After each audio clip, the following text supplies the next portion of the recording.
returning from watching before. Probably not, though, because it's been a long time since I posted an actual video like this. But before on the channel, I used to post a lot of Star Wars stuff and actually had a lot of engagement with that. Then I kind of stopped because I just got more into gaming, but I'm going to do a little bit of both. I'm just doing a book review on this one, though, because I don't have anything else to really... any theories to say, anything like that, anything to disagree with or anything. But yeah, just to go over some books, maybe recommend some to some people. I haven't read a ton, and I don't have all the books I've actually read here with me, but I'll just give you a general overview. We'll try to not give any spoilers or anything, but the first one here is Jedi Dooku Lost. I don't have the front page cover, but it's actually really, really good art that they put on the front. It's very nice. This one's mostly about Count Dooku, and it goes all the way from his childhood before the Jedi Order, right when he gets picked up by the Jedi, all the way to his fall to the dark side. And it explains all that. There's a ton of character development in there for him. I didn't really even care for Count Dooku before. You know, he's an interesting character, side character, but never thought anything more of him than just in the movies or the Clone Wars, you know. But this book actually made me a fan of his character. Like, now he's probably like top 10 characters that I find interesting. But before, he was nowhere even close. This book does a lot for his character, I think.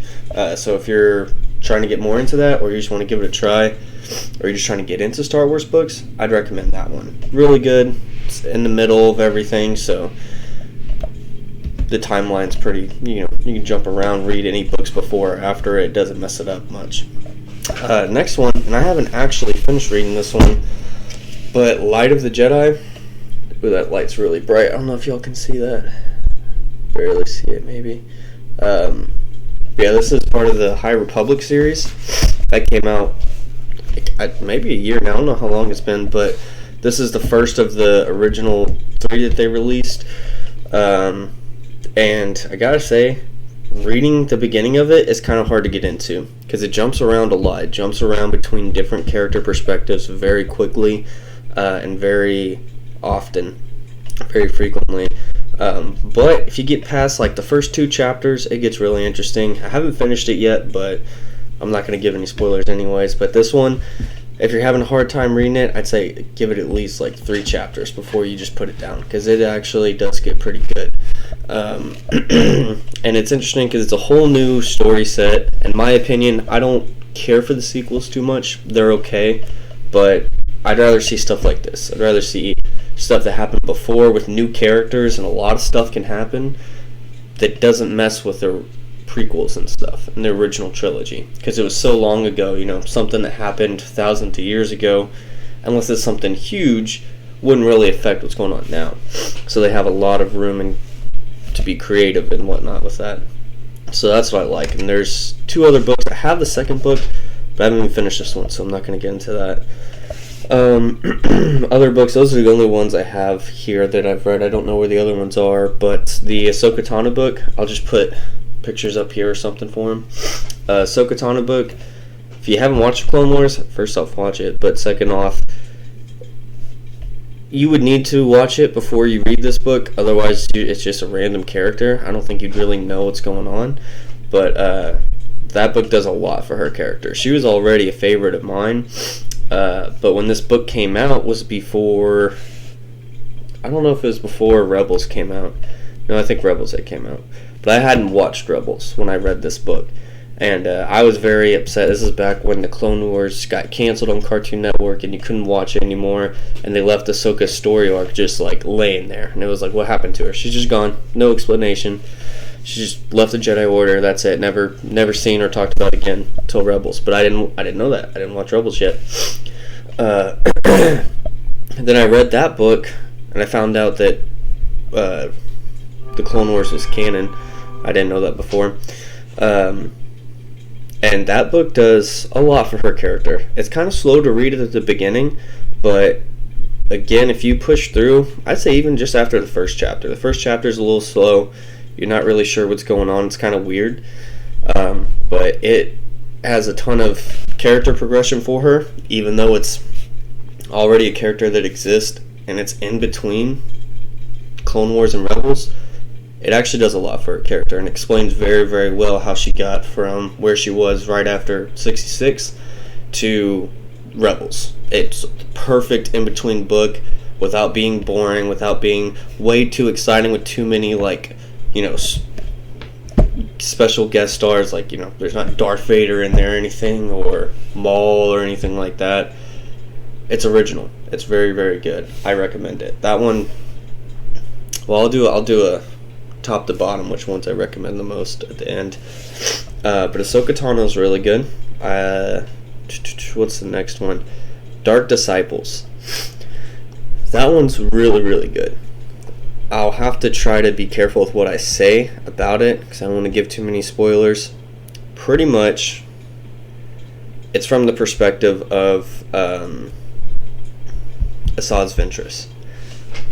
Hopefully, if you watch the Clone Wars, if you're watching this video and you're listening, if not, spoiler ahead. This is after Asajj Ventress gets betrayed by Count Dooku, and, you know, he tries to kill her, doesn't work out, whatever. Where she leaves off in the Clone Wars, this is where that book picks up. It's right after that, and it ends before Order 66, so right between those two events. Okay, I'm not going to tell you everything that happens, but really, really good author. This is just a personal opinion because everyone likes to read and talk differently, but the way that she wrote the book and the way that the narration is just really sat well with me. Probably my favorite author of all these books written. But it's kind of weird because Asajj Ventress isn't one of my favorite characters. She's probably like one of my least favorite, honestly. You know, she's there, it's cool, but this book was very interesting despite that. It does have a little bit of Count Dooku in there, and it has someone else in there. It does have Quinlan Vos in it, but I won't tell you how he's connected because that'd be a spoiler. But it is a very, very, very interesting. It's a very good narration, very good story overall, and it actually has a lot to do with the Night Sisters. So if you're looking for a book that's canon, it is canon, and you're trying to learn a little bit more about the Night Sisters without just literally Googling it, this book has a little bit of that in it. Not a ton, but a little bit, and it's really good. I like it. Next up would be... What's another one I read? Was that the last one? No, there was one more, I think. No, that's 1, 2, 3, 4. I think that's it. If I remember one, I'll post it on like a TikTok or something, which you can follow in the link below and stuff. But for the list, I would definitely go... It's so hard to say, but Jedi Dooku Lost, probably my favorite, right? That one's got the best narration, honestly. Even though I said Dark Disciple has really good, Dooku Jedi Lost, love it. The switch between perspectives of characters and stuff is just perfect.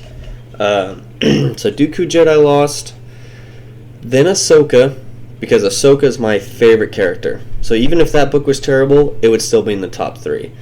But it is still very good. So for reading, I'd still put it at a 2. Then 3, Dark Disciple. Then 4, Light of the Jedi. Just because, like I said, that one I put down several times. Dark Disciple might even actually be number 1.